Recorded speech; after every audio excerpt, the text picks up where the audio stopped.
Celtics squad in the last 18 years. A once proud franchise has fallen on hard times. Oh, it's sad, obviously, to watch a dynasty that we were part of and established is perhaps, well, certainly the most dominant in basketball. I mean, people will ask me what happened to the Celtics.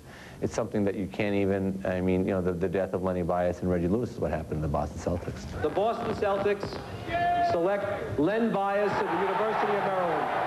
On June 17, 1986, the Celtics took Len Bias with the second overall pick in the draft. Bias looked to be a future NBA star. 2 days later, he was dead. On July 27, 1993, All-Star forward Reggie Lewis, already diagnosed with cardiac abnormalities, passed away. The deaths of these two players has had a lasting effect on this organization.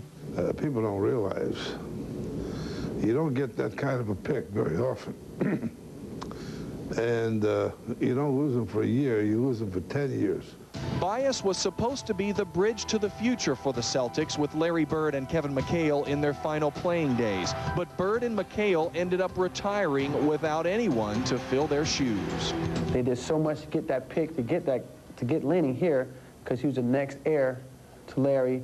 The team would have been great for many years after that. Then I was here with Reggie for 4 years, and the death of that, you know, that kind of basically knocked the bottom out of the organization so quick.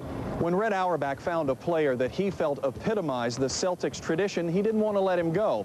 Once a Celtic, always a Celtic. That's how Auerbach ran this franchise. But in the long run, that sense of family and commitment may have hurt this organization. Realistically, if Red hadn't been so loyal to us, the best thing they probably could have done was trade a couple of us guys. When we had high value, still had 3 or 4 years left in the league, 5 years in the league. Probably could have got something in return, but you know, Red was very loyal. We'd won championships for him, and Red said, hey, you're going to finish your career here. Well, when you have an athlete who plays hard, is loyal, is team-oriented, he's not worried about his statistics, to me, he's untradeable. Because the guy you get, although he may be a little better ball player at that stage, doesn't have these other intangibles.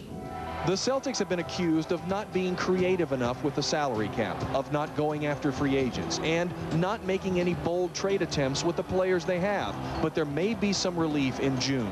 Boston has 2 #1 picks in the upcoming draft, their own and the Mavericks' #1 pick from the Eric Montross trade. The Celtics desperately need some fresh talent to rebuild. But it takes time. People forget there are a lot of teams that have had lottery picks for 3, 4, 5, 6 years in a row and still haven't gotten anywhere. You see? But we'll get there. We'll get there. This team is not far away from coming back, believe me. And I said 2 years ago, I'll do anything within my power to help bring it back. And I'm not afraid to make tough decisions or wrong decisions, right decisions, make them.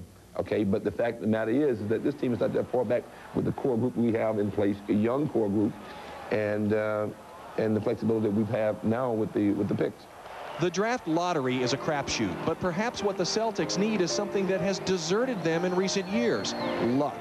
And despite now residing in the new Fleet Center, maybe some of that old Boston Garden magic is still around to help cure the current woes.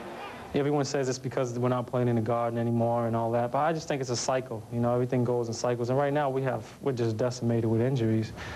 And you know, I think the leprechaun is still here. He may be just getting a little old. For This Week in the NBA, I'm Mark Morgan.